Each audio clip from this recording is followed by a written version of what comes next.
Vídeo de hoje, explicação sobre o cosmo. E aí pessoal, beleza? Também chamado de cosmoenergia ou poder cósmico, é o nome da energia vital do ser vivo.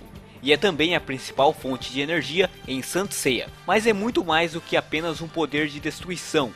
É um conceito filosófico baseado tanto em filosofias orientais quanto ocidentais. E é a origem da vida e de toda a matéria no universo.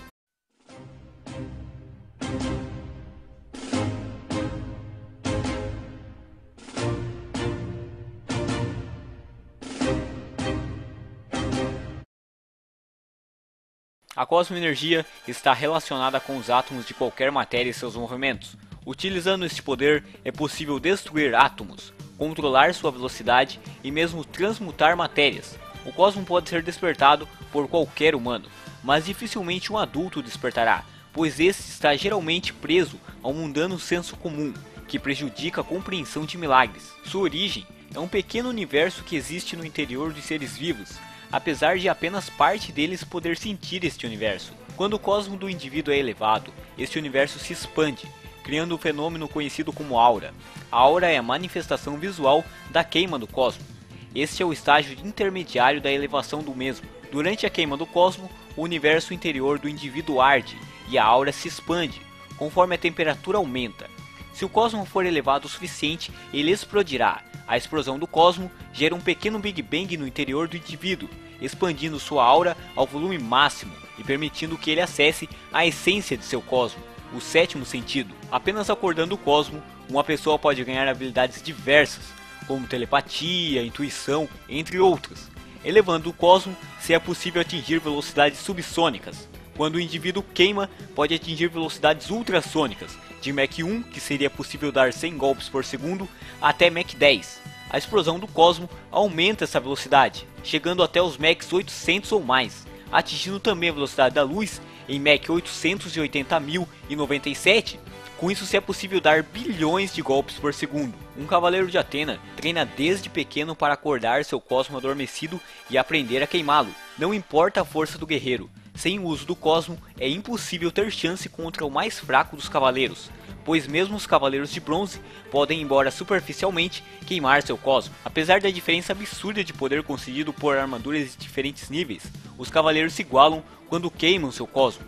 Por essa razão que os cavaleiros de bronze conseguiram nas batalhas das 12 casas enfrentarem aos cavaleiros de ouro, sendo que quem chega mais perto de explodir seu cosmo vence a batalha. Se dois guerreiros forem capazes de explodir seus cosmos durante uma luta, suas forças se equivalerão, iniciando uma guerra de 1000 dias, como seria o caso de uma luta de dois cavaleiros de ouro. Dessa forma, mesmo que não sejam ambos cavaleiros de ouro, se ambos os guerreiros forem capazes de explodir seu cosmo, a batalha acontece interminavelmente, sem um vencedor. As emoções do indivíduo afetam e muito na elevação de seu cosmo. Entretanto, o cosmo não é utilizado apenas pelos cavaleiros de Atena.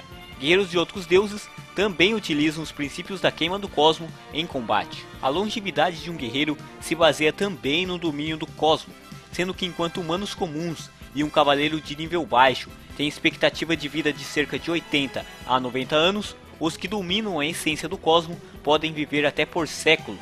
Exemplos disso são os cavaleiros de nível superior que sobreviveram aos conflitos de suas eras, servindo a Atena em mais de uma encarnação, tais como Xion de Ares, que morreu com cerca de 248 anos, Doku de Libra, com 261 anos, Hakurei de Altar e Saga de Câncer, ambos com 270 anos, Ionia de Capricórnio, com idade indefinida, e Creste de Aquário, por mais de 510 anos. Usuários de Cosmo envelhecem de forma vagarosa, sendo que quando um guerreiro comum começa a perder suas habilidades aos 40 ou 50 anos, um usuário poderoso bastante só começa a sentir os efeitos da idade após séculos de vida.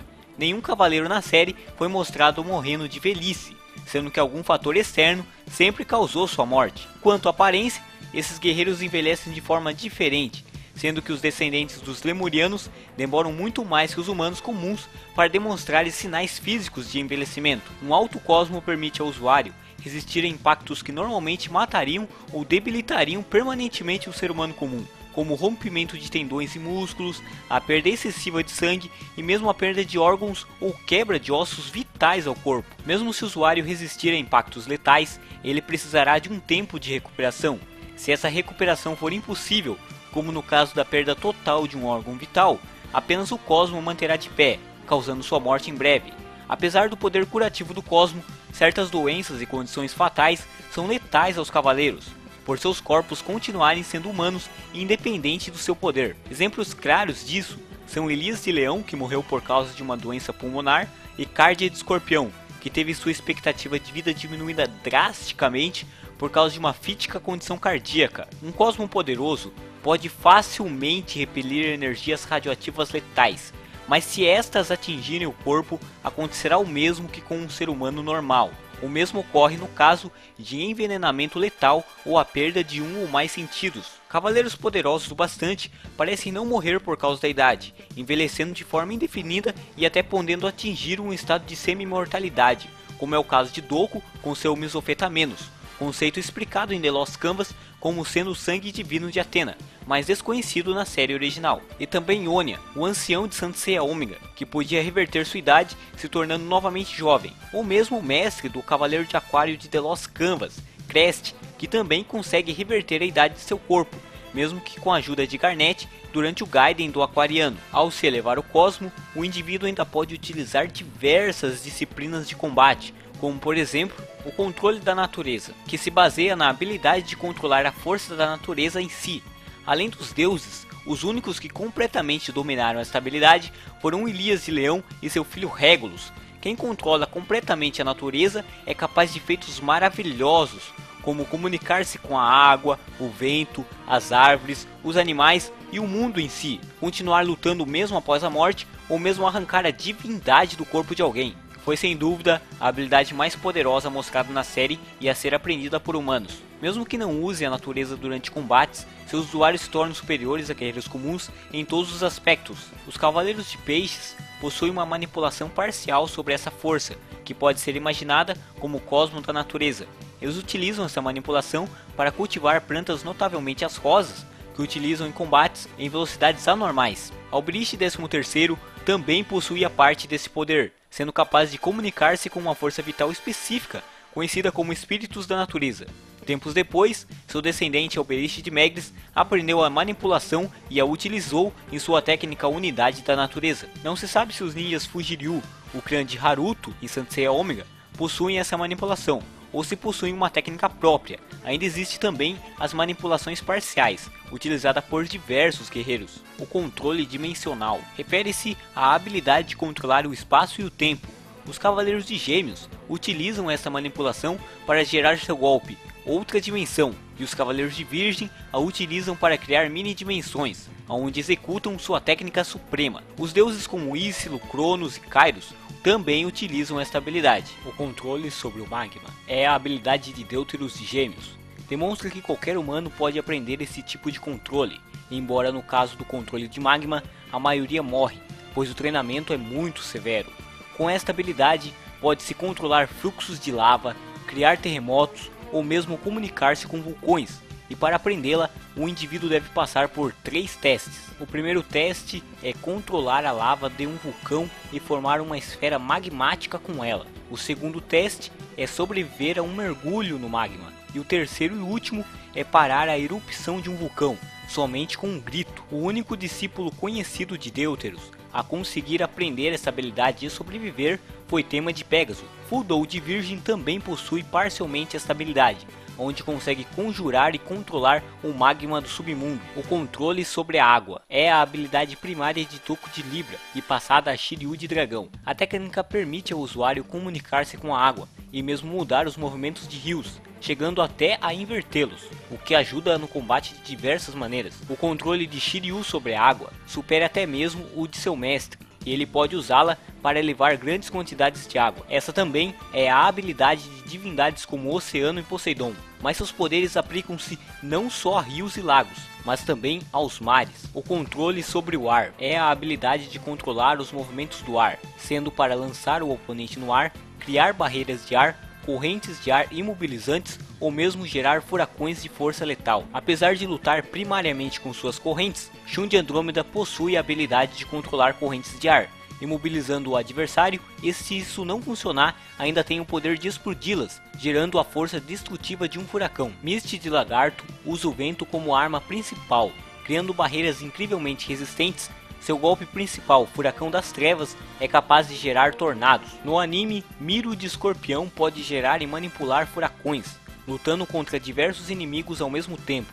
Ainda no anime, Algete de Hércules utiliza a estabilidade para lançar Ceia de Pégaso no ar, diferente do mangá, onde utiliza força física, e na saga de Hades, onde utiliza força psíquica. Ikki de Fênix também pode gerar ventos com o bater de suas asas, mas o princípio cósmico de suas habilidades realmente se estendem ao fogo, conseguindo lançar enormes labaredas de fogo entre suas próprias asas, ou através de seu golpe Ave Fênix, que não é nada menos do que lançar a sua ave mitológica envolta em chamas contra seu oponente. O controle sobre a eletricidade permite a um indivíduo gerar e controlar eletricidade.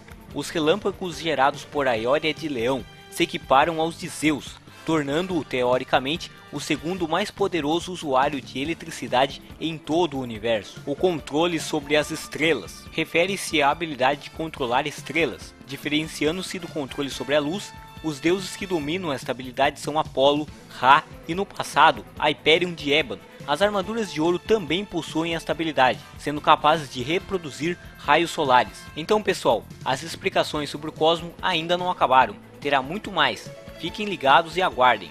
Quanto aos elementos citados em Saint Seiya Ômega, não entro nessa categoria falada nesse vídeo, mas vou explicar sobre isso também nos próximos vídeos. É isso pessoal, gostaram do vídeo? Não deixe de dar aquele like maneiro que ajuda muito. Se ainda não é inscrito, se inscreve no canal e é claro, divulga aí em todas as suas redes sociais. Não deixe de conferirem o canal Arte Enredo sobre vários animes e também o canal Dogma Central, centrado somente no anime Evangelho. Tem também uma página muito foda de cavaleiros no Facebook, seu nome é Império Saint Seiya. O link dessa página e desses dois canais falados estão aqui na descrição. Ficamos por aqui pessoal, semana que vem tem mais, um grande abraço, fui!